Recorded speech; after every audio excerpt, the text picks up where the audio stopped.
The winter that killed the river town of Grafton didn't come with a scream, nor even a warning wind. It came quiet, quiet as a nail tapped slow into a coffin lid. And on the morning the snows finally sealed the mountain trails, and the freight wagons stopped coming down from Iron-Spoke Pass. The widow, Ruth Carver, was already underground, pulling a half-dry pine log from her root cellar, bare hands steady, face unreadable, as the first man began coughing blood up the road. No one ever said Ruth's name kindly in town, not before the snow. They called her "that woman in the hole," whispered about her like she was some prairie ghoul who talked to dirt and built homes backward. Because when everyone else was stacking pine and spruce cabins 2 hands high to lord over their neighbors, she was out back digging like a badger, carving into the frozen clay beneath the single-room house her husband never finished. When they raised porches, she shoveled pits. When they put shingles on roofs, she put stones in the earth. And when folks laughed, she didn't answer, just kept digging. Even that fall, when the weather turned and the wind rolled cold off the Sierra spine, Ruth didn't say a word to warn the others what she'd seen coming. She'd already learned what talking got her. But it wasn't pride that held her tongue. It was memory. 3 years earlier, she and her husband Amos had nearly frozen in that same crooked cabin, all because his kin said, "Real men don't dig cellars like gophers." They'd burned their chairs that winter, burned the cradle they hadn't yet filled, burned anything wood or dry. By the time spring came, Amos was dead from the rot in his lungs, and Ruth was burned hollow from the inside. So when the new settlers came through, all full of sores and laughter and pride, she kept her eyes down and her hands moving. While they built higher, she went lower. She stacked stone walls below the frost line. She laid out shelf after shelf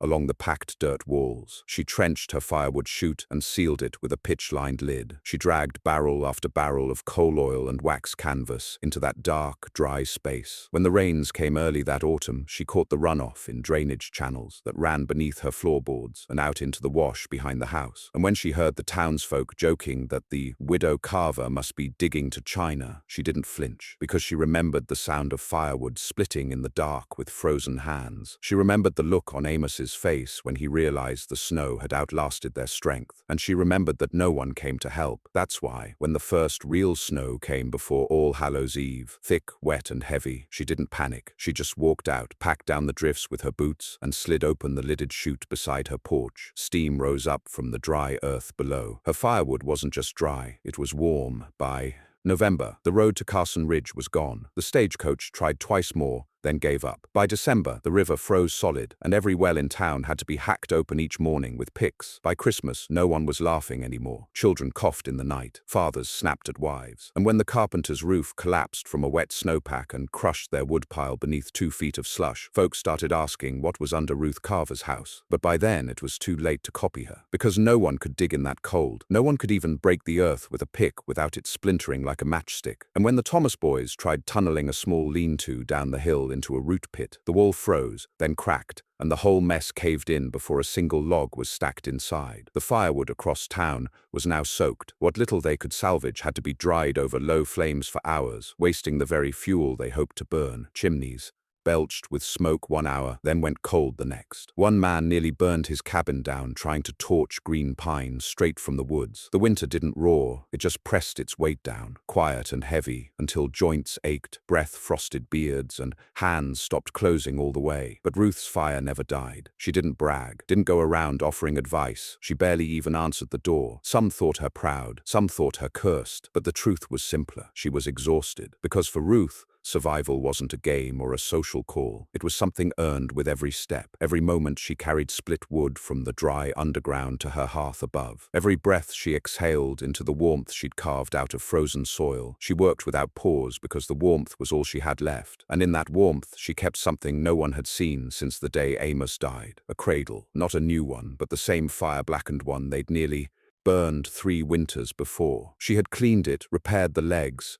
re-sewn the linen lining, and every night she sat beside it, running a hand along its side as if the ghost of a child might stir. That's when the knocking started. Not once, not with force, just gentle, polite. 3 soft taps. It was Henry Layton, the woodcutter's son, 17, face half frozen, breath tight, a look in his eyes that said something was wrong, very wrong. "Miss Carver," he said, not meeting her eyes. "Pa sent me, said Said you might have some dry wood. She studied him for a long moment, then stepped aside. He didn't look around, didn't ask questions, just took what she handed him, 3 dry logs wrapped in canvas, and walked back into the storm. She didn't sleep that night, because she knew what that meant. If the Laytons were out, others weren't far behind. And they came, not in crowds, not all at once. They came one by one. Quiet knocks, hushed voices, mothers with children bundled to their chests, men with frostbitten fingers barely able to grip what they carried. Some offered meat, some offered tools, some offered nothing at all, just pride swallowed and heads bowed. And each time, Ruth gave what she could, but it wasn't enough. The cold outlasted her stockpile. The dry firewood beneath her house, carefully hoarded and preserved,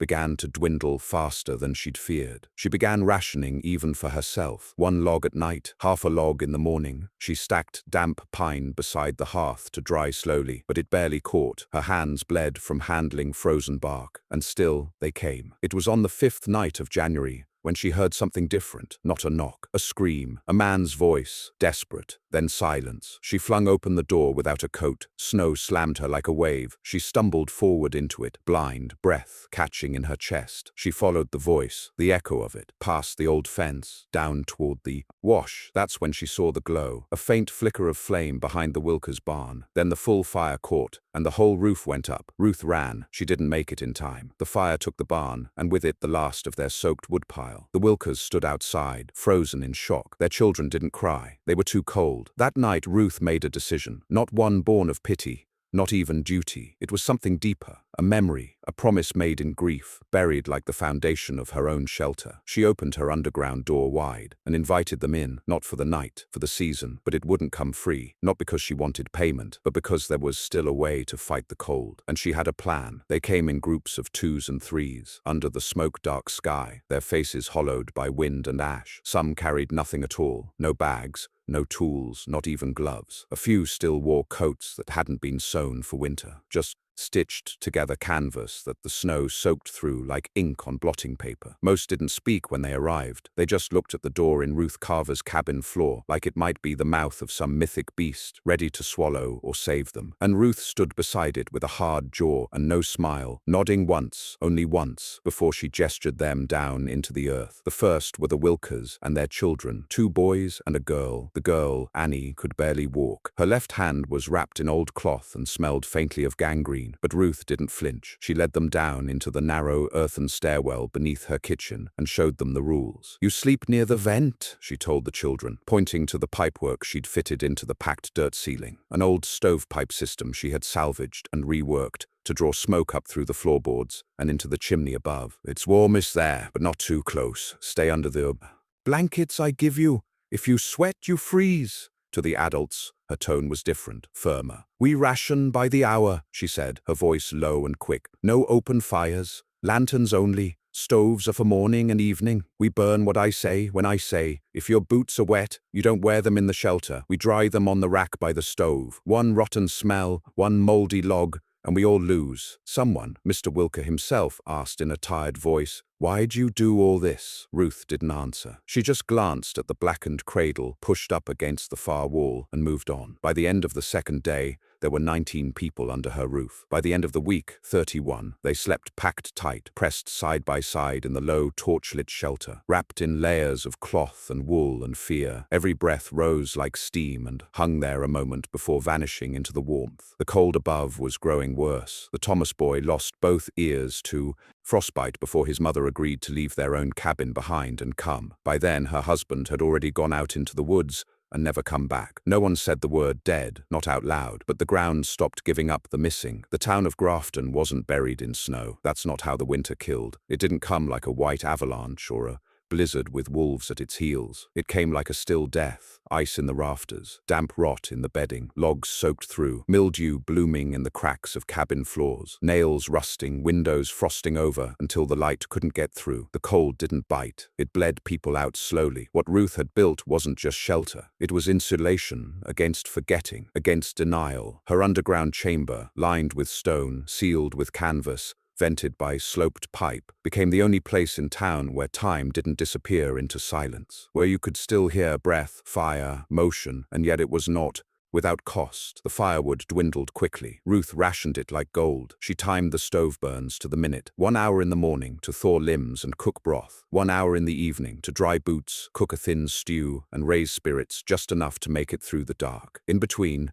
they survived on layers of wool, on breath shared shoulder to shoulder, on a rotation of movement. Everyone took turns hauling slush from the stairs, clearing snow from the chimney vent, checking the drainage. Still, people grew sick. Old Mr. Ledger began coughing blood one morning and was gone by nightfall. Ruth wrapped his body in canvas, laid him in the coldest part of the root cellar, and didn't speak of it again. Another woman, Darla Finch, gave birth 2 months early. The baby lived just long enough to cry once. Ruth buried the child alone in the frozen wash behind the house, carving a shallow grave in the drainage runoff where the ground hadn't yet frozen hard. No one asked how. She managed. No one dared. It wasn't mercy that ruled that shelter. It was will, a different kind of strength than the men in town used to brag about. Not loud, not grand, but enduring. Quiet as steam rising from firewood, thawed just enough to catch. And still, the townsfolk didn't stop coming. One night, the mayor's wife showed up, Clara Bell Trowley, wearing a coat with a fox fur trim, her hands raw and shaking. She knocked once, then twice. When Ruth opened the door, Clara burst into tears. "We didn't listen," she whispered. "None of us did. I laughed when you dug it. I did. We all did." Ruth didn't speak. "I lost my boy," Clara said. "He went out for wood and never came back." Ruth stepped aside. But as Clara passed,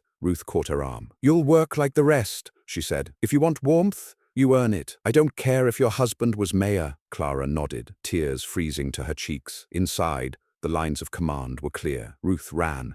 The rotations. One man, Jonathan Reeds, tried to argue after she asked him to haul waste buckets out and empty them into the pit trench upwind. He said he was too tired, too sore. Ruth told him plainly, "You don't walk out there, you freeze in here." He walked. That night, Ruth found the last of her sealed wax paper bundles had been rifled through. Someone had taken half a loaf of the hardtack she'd saved from her own emergency rations. She didn't accuse anyone. She just called everyone to the center of the shelter, lit the main lantern, and stood with the empty wrapping paper in hand. "We share," she said. "We eat together. We burn together. We suffer together. If you can't live that way, there's the stairs." No one moved. No one spoke. She didn't need to know who. Shame would do more than shouting ever could. Later that night, a boy, 10, maybe 11, crept to her side and offered her half a potato and 2 small waxed cubes of dried meat. "It was my pa," he whispered. "He thought you wouldn't miss it." Ruth took the offering, then handed it back. "You keep it," she said, "but you make sure he earns it double tomorrow." The boy nodded. The next day, his father was the first up the ladder, chopping ice from the vent pipes with bare hands. That's how it went. Quiet defiance, small mercies, exhaustion stitched into every hour like thread in a patchwork quilt. But the weather didn't care. By mid-January, the frost in the woodpile had grown too deep. Even Ruth's underground supply began to sweat and crack. The old beams from the root cellar, soaked once and dried too fast, began to bend. A drip formed along the north wall. It wasn't much, but in a space that relied on dryness like lungs rely on air,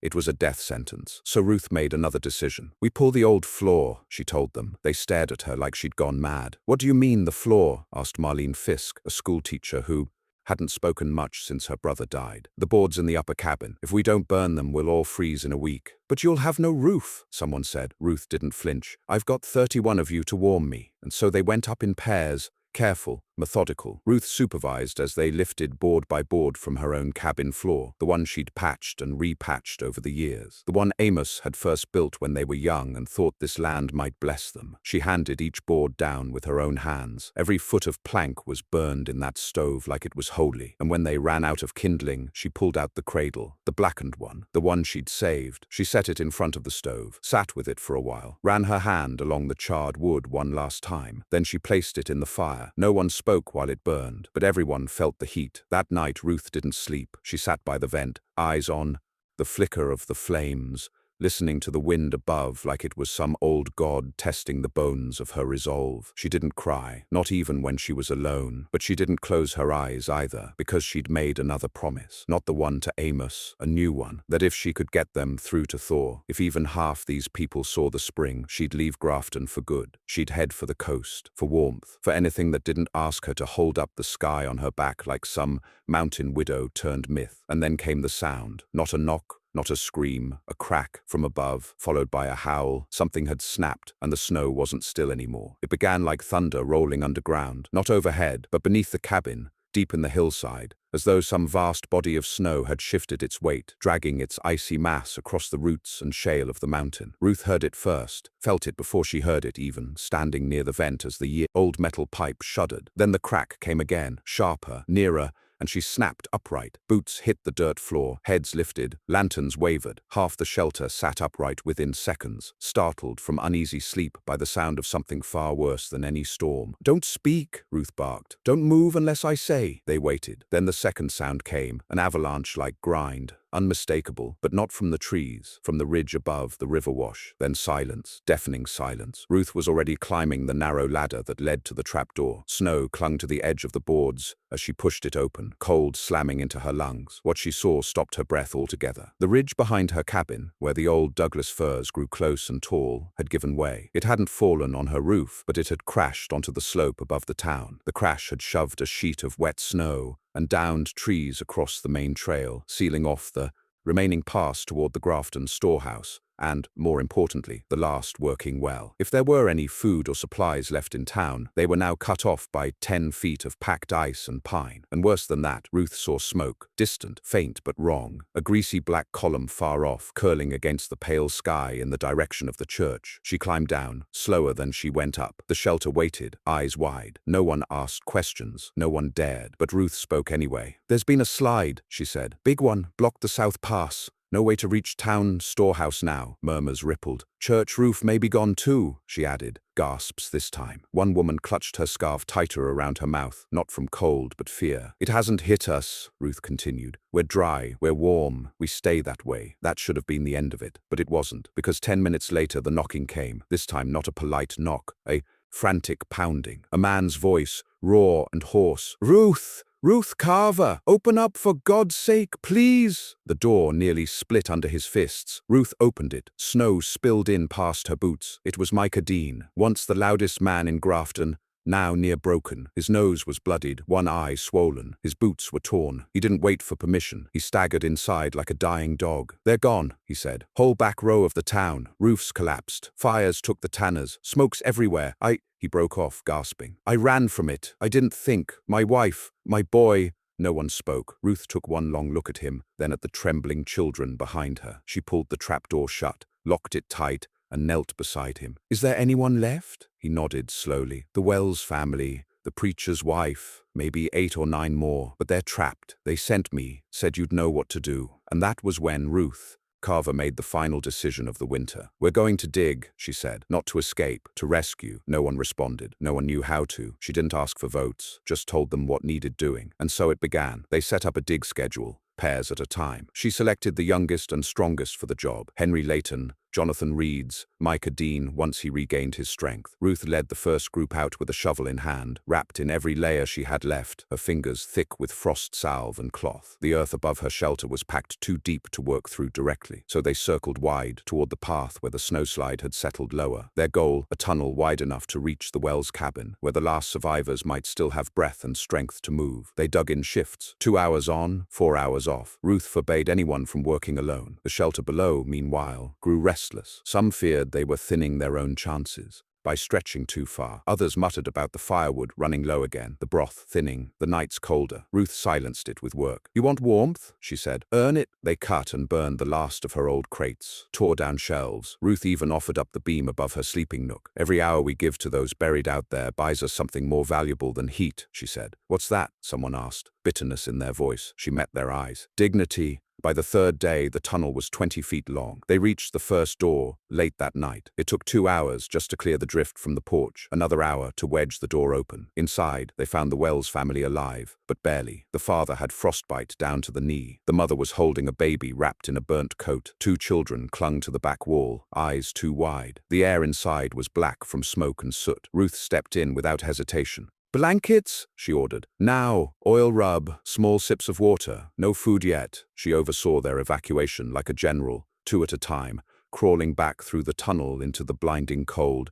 then down through the trapdoor into warmth. The shelter made room. No one complained, not openly, but whispers started again. "She'll bring us all down," someone muttered. "She'll dig until the roof caves in," said another. "She's mad." Ruth heard it. She heard all of it. And on the 4th night, She gathered every last one of them, 38 souls packed into a space meant for food and root vegetables. "I know what you think," she said, voice rough. "You think I'm risking you, that I'll burn this whole place down trying to save ghosts. But I want you to remember one thing." She raised her hand, palm open, calloused, bruised. "This hand buried my husband, dug this cellar, built the chute, cured the wood, sealed the seams. Not one of you did it, not one of you laid a stone." Silence. "You owe me nothing," she said, "but you owe yourselves the truth. If we let the rest of Grafton freeze, we're not survivors. We're cowards who got lucky." Then she turned, walked up the ladder, and went back into the snow. No one followed, not that night. But the next morning, Clara Trowley climbed out with a scarf over her face and a shovel in her hand. "I'll take the noon shift," she said. Then others came, and the tunnel grew. By the 7th day,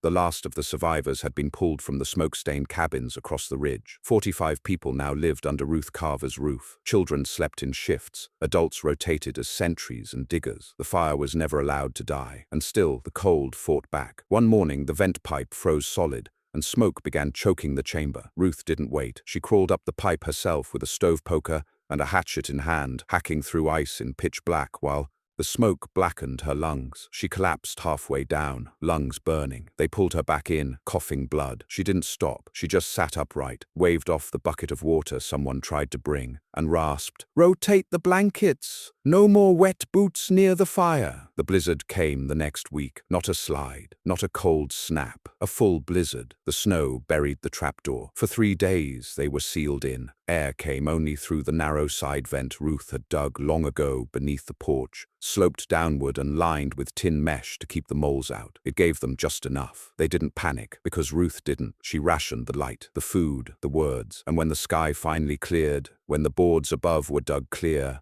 and sunlight stabbed down into that hidden shelter, it wasn't salvation that came first. It was silence. They stood blinking in the grey dawn, squinting at the brightness like animals burrowed too long. Grafton was gone. Cabins blackened, walls collapsed, chimneys leaning like crosses in a graveyard. A few dogs still wandered the edges of town, searching for hands that would never feed them. But the cellar beneath Ruth Carver's house still stood, and they had lived. 45 of them. She never asked them to thank her. She never asked for anything at all, because what she'd done wasn't charity. It was survival, by design, by fire, by earth. And Ruth Carver wasn't done, because spring was coming, and they'd need more than warmth to face what came next. When the sun finally breached the ridge and the cold relented just enough to lift the breath from a man's mouth without it turning to ice in the air, the survivors in Ruth Carver's cellar began to emerge. Not all at once, not triumphantly, but like frostbitten shadows testing whether the storm had truly passed. It hadn't, not fully. The wind still stung. The roads were gone, buried beneath drifts that no longer moved. Half of Grafton was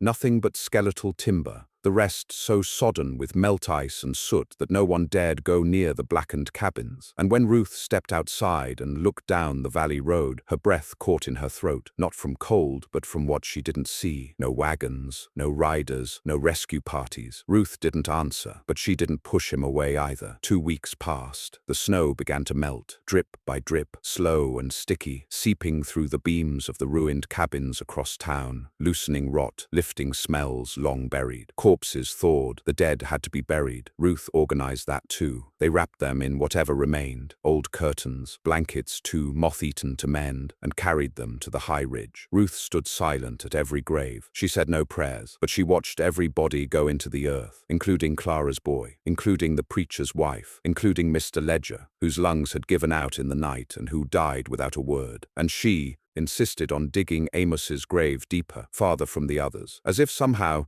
in this new world she'd carved beneath the ice, he was owed more distance from the past. On the first morning of March, the first wagon came. It wasn't much. A single cart, 1 ox, a man from the valley town of Dryhook with a frostbitten foot and a box of salt pork. He stood dumbstruck when Ruth opened the trapdoor, and 45 faces stared back from beneath the earth. "You came through here?" he asked. She nodded once. But I heard the whole town was—" Ruth pointed toward the slope, where the wind had stripped back the snow just enough to reveal what remained of Grafton. "No," she said. "That town died. We lived." He offered supplies, asked if she needed help. Ruth told him, "We'll take the pork, leave the rest. But there's a woman down the valley. Names being taken, records for the dead. Tell them Ruth Carver's still alive." That night, The survivors gathered again. They didn't call themselves that anymore. Not survivors, just people. Some spoke of rebuilding, some spoke of leaving. One family, the Fisks, had kin downriver. Another boy wanted to go east and work the rail lines. But everyone asked Ruth what she'd do. She looked around at the ruined shell of her cabin, at the frozen yard where her stove once smoked and where her cradle had burned, at the sloped trapdoor and the hill of snow that had become her whole world. And she said quietly, "I'm digging deeper." Then she turned back toward the house and closed the cellar door behind her. The spring came without joy, not because it wasn't welcome, it was, but because it came too slow for the scars to fade and too fast for the morning to finish. The thaw revealed everything the cold had buried: blackened timbers, shattered glass, the small bones of animals who hadn't made it to shelter, charred rooftops half sunk in slush, graves that rose crooked from mud where the frost had failed to hold them. But beneath it all, beneath the wreckage and soot and silence, Ruth Carver's shelter stood, not just intact, but lived in, worn smooth by elbows, breath, tears, barked knuckles, and footsteps taken in desperation and routine. The stone walls glowed with the faint scent of coal smoke and sap. The air, even now, remained dry. The drainage worked. The vent hissed faintly in the warm breeze. It wasn't comfort, it was function, and that had saved them. On the first morning of April, Clara Trowley approached Ruth with a ledger book and a pencil. Her voice was uncertain but steady. "They're asking us for names down in Dry Hook. Who lived, who didn't. They want to build a list." Ruth looked up from her seat near the stairwell, where she was carving lengths of salvaged wood into support beams. Her sleeves were rolled up to her elbows. Her hands were split and raw. "What for?" she asked. Clara hesitated. "They're talking about giving land deeds to those who stayed, rebuilding Grafton, making it official." Ruth didn't respond. "They're naming you," Clara added, "saying it was your doing, that you saved us, that your shelter was a miracle." Ruth set the knife down slowly. "It wasn't a miracle," she said. "It was foresight." Clara didn't argue. "They want to name the ridge after you." "No, Ruth." "I said no." There was silence. Then Clara nodded and tucked the ledger away. But as she turned, Ruth added, "Write this down if they're asking. I didn't save anyone. They saved themselves. I just gave them a dry place to do it." She didn't look up again. That spring, the survivors spread out. Some went to Dry Hook, where the rail lines offered labor and anonymity. Others followed river trails westward, hoping to claim untaken land. A few tried to stake claim in the ruins of Grafton and rebuild. The soil, once it thawed, proved rich. The mountains still held timber, and some things, even after fire and frost, refused to die. But Ruth didn't leave. She stayed on the hill. The trapdoor still opened, the vent still hissed. She rebuilt her roof, not in pine, but in stone, laying each slab with mortar mixed from ground limestone and clay hauled from the riverbank. She didn't rebuild the whole cabin, just enough for shelter from rain. The rest stayed underground. She expanded the cellar, added 2 more chambers, dug a second chute for firewood, one lined with stone and framed in iron. She reinforced the main tunnel with salvaged railroad ties dragged up from Dry Hook by mule and sled. She didn't ask permission. She didn't explain. She just worked. And every few days, someone from town came up the ridge. Quiet, respectful, cautious. They brought dried fruit, bolts of cloth, small gifts, a tin lantern, a coil of copper wire, a carving knife, a spool of waxed thread. None asked for warmth anymore. They had theirs now. They'd learned, but they left the offerings anyway. It became known slowly as the Widow's Ridge, not because Ruth agreed, but because no one could think of any other name. One boy, a freckled son of the Laytons, asked her once why she never left. "You've got no family here," he said. "No reason to stay." Ruth looked at him, looked at the mountain slope, at the cellar door, at the new vent rising like a chimney from the back hill, steam curling from it in the spring morning. "I've got every reason to stay," she said. She didn't explain further. But in the nights that followed, long after the others had gone, she sometimes stood at the edge of her porch and looked out toward the horizon, toward the trail Amos had once followed when he thought he'd find work down in Silver Pass, toward the place he'd never come back from. She didn't cry. She just stood there, eyes sharp, hands clasped behind her, her jaw set like stone. The town changed. By summer, Grafton began again, not from scratch, but from ash. The men who stayed cut new lumber with discipline. They built lower, tighter homes, with dug-in floors and double-stacked insulation. They dug cellars, not 1 or 2, but every house. They sloped their roofs, sealed their seams, and asked Ruth about pitch mixing and runoff drainage. She answered when she felt like it. Sometimes she turned them away. Other times She handed them a full plan, sketched on cloth with notes in the margins. Vent must rise higher than chimney, or use ash and lime in equal parts for cold mortar. The mayor of Dryhook came up once, on horseback, wearing a bowler hat and boots too clean for mountain travel. He brought a brass plaque with Ruth's name engraved on it, wanted to nail it to the old tree at the trailhead. Ruth took the plaque, turned it over in her hand, and handed it back. "Don't need it," she said. "Ma'am, it's a commemoration. You want to commemorate me?